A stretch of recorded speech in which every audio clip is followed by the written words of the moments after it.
Sono i ragazzi di oggi, nati 2 lustri dopo la stagione delle stragi del 92. Giovanni Falcone e Paolo Borsellino li hanno conosciuti grazie al lavoro svolto sotto lo sguardo attento del loro insegnante giornalista Giuseppe Piscopo per il periodico d'istituto La Scuola Falcone e Borsellino di Favara, la stessa frequentata da Stefano Pompeo che della mafia è vittima innocente, come i 2 giudici eroi che hanno affascinato e colpito i ragazzi.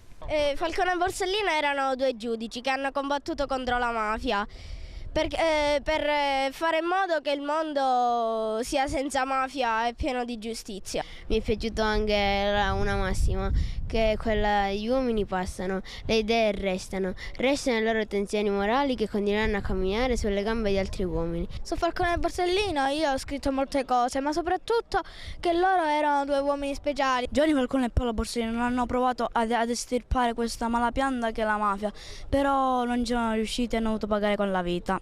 E a Rita Borsellino ieri alla scuola, per partecipare alla cerimonia di scopertura di un bassorilievo dei 2 giudici e di un murales, hanno rivolto domande e curiosità sul fratello Paolo e su quel drammatico periodo.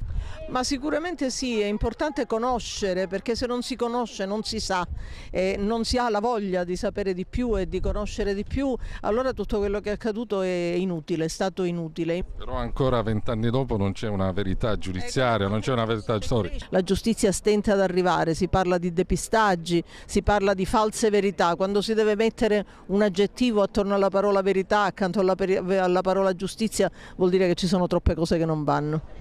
E quella di ieri per la Falcone Borsellino è stata la conclusione di un anno di lavoro nell'ambito di un progetto PON per la legalità. È stato importante per noi fare conoscere a questi ragazzi chi erano Falcone e Borsellino, perché per loro era soltanto il titolo, l'intitolazione della nostra scuola, ed è stata una sorpresa vedere come sono stati interessati, come siano stati entusiasti di questa loro nuova attività.